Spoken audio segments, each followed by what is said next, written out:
So Ford finally released the sales price of the Fathom, and that's what they're calling their mini electric truck. Mini to midsize, but it looks more mini than midsize. The Fathom, and they have a whole little video why that's the thing. It's fine. A name's a name to me. I would have liked to have seen something resurrected, you know, some older name or something, but that's just, I'm like that. But a lot of people are speculating that this is the end of Slate now, you know, because Slate is priced at like just under $25,000 plus destination fees, and the Ford Fathom now is like $28,350 plus destination fees, both under $30,000. Slate a little less expensive. We're talking base model to base model, of course. So the question is would the Ford being just a couple thousand more than the Slate mean no one would buy the Slate? I'll give my opinion, but more important, quite honestly, is what you think about this. So if you would let me know in the comments. Here's my one thought on this, and I'm waiting for the Ford. I want to see it too. I and my wife Sarah, we want to buy a small EV truck soon. We look at the Tello, the Slate, the Ford. Sometimes for us it's like what's available first, you know, so that could be what sways us, and how long do I got to wait to get it, you know. So there's two things, which might steer us toward Ford. They may be able to ramp up production a lot quicker than a startup.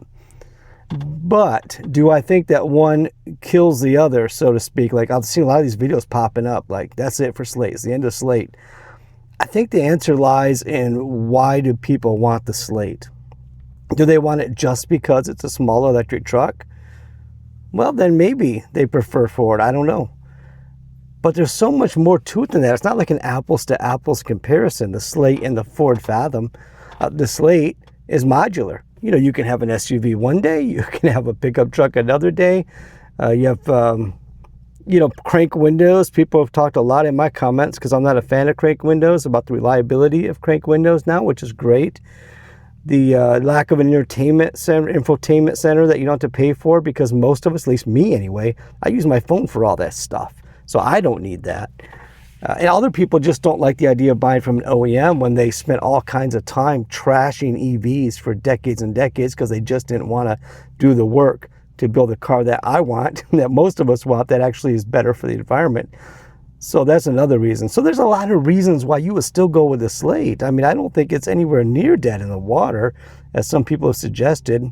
In fact, it gives, now you've got a comparison point. So now when you go shop, now you can look at the Ford against the base. We're talking base to base here, by the way, when we're talking about the prices being close. The base Ford against the base Slate. Now you buy the base Ford Fathom, and that's it. All the time you own it, it's going to be like that. But you buy the base Slate, you can change it.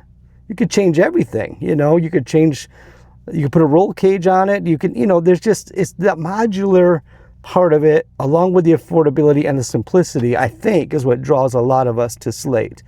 I've always loved the idea of a modular vehicle, always, and you know, where you can actually change some stuff. You're not stuck with a static vehicle for however long you own it.